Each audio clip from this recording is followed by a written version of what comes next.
Je suis le chargé de programme pour PN Africa, ça c'est le réseau parlementaire d'Afrique. PN Africa est une organisation de la société civile qui travaille avec le Parlement pour faire le Parlement ouvert, ou bien pour rendre le Parlement ouvert. C'est un projet qu'on était en train de faire depuis 2021. Le but, c'est pour rendre le Parlement le plus ouvert en utilisant deux outils. Ça, c'est un réseau des organisations de la société civile qui travaillent avec le Parlement et aussi l'indice du Parlement ouvert.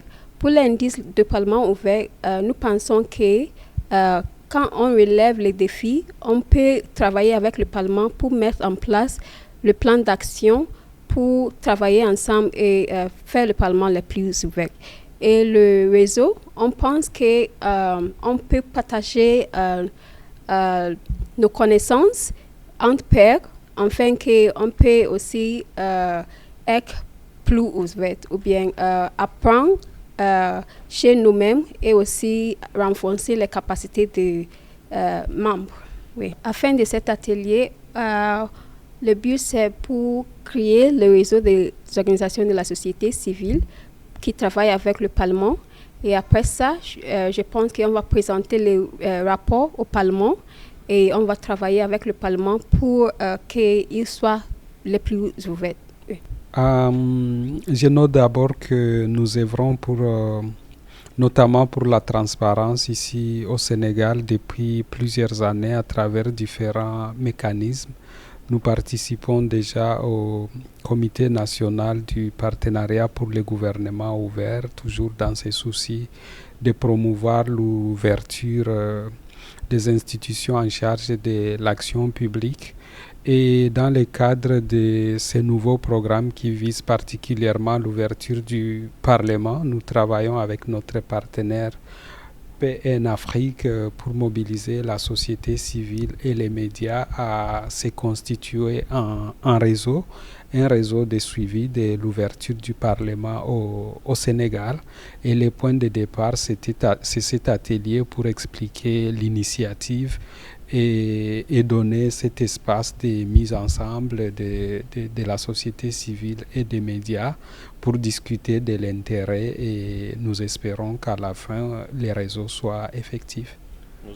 Aujourd'hui, comme je disais, le point de départ, c'est cet atelier. Une fois les réseaux constitués, nous voulons qu'il y ait un plan d'action qui soit élaboré pour définir l'engagement du réseau qui sera constitué avec les parlements pour promouvoir l'ouverture. Donc, l'atelier, une fois terminé, nous pensons que l'intérêt des organisations sœurs de la société civile et des médias sera confirmé et que nous allons continuer à nous rencontrer pour mettre en place ces plans d'action pour adopter notre règlement intérieur comme on l'a discuté ce matin.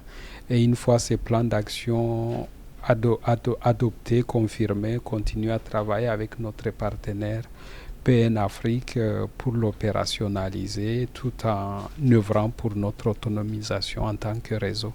Je vais parler plus peut-être des défis. Nous avons vu l'index que le Sénégal, sur 13 pays analysés en Afrique de l'Ouest, s'est classé à la 9e position. Ce classement, comme cela a été discuté, va déjà sans que la société civile ait donné son opinion sur le degré d'appréciation de l'ouverture de cette institution.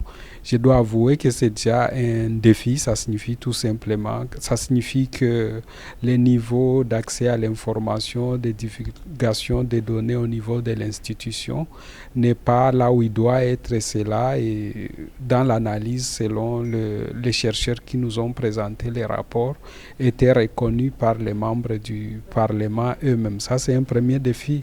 Un autre défi est que nous n'avons pas encore les cadres légaux qui créent cette contrainte de divulguer les informations. La loi d'accès à l'information n'est pas encore votée. Ça reste un défi. Mais en même temps, je préfère être positif en saisissant aussi les opportunités qui existent dans les discussions qu'il y a eu lors des de l'analyse avant de publier les rapports et dans nos engagements quotidiens avec le Parlement et d'ailleurs avec des membres du Parlement et d'ailleurs avec d'autres institutions, on sent qu'il y a aussi de la volonté vers plus d'ouverture, vers plus de divulgation des données. Et il faut dire que parfois, le fait de ne pas accéder à l'information n'est pas nécessairement une volonté de ne pas la donner, mais c'est peut-être la lourdeur de notre administration, du système.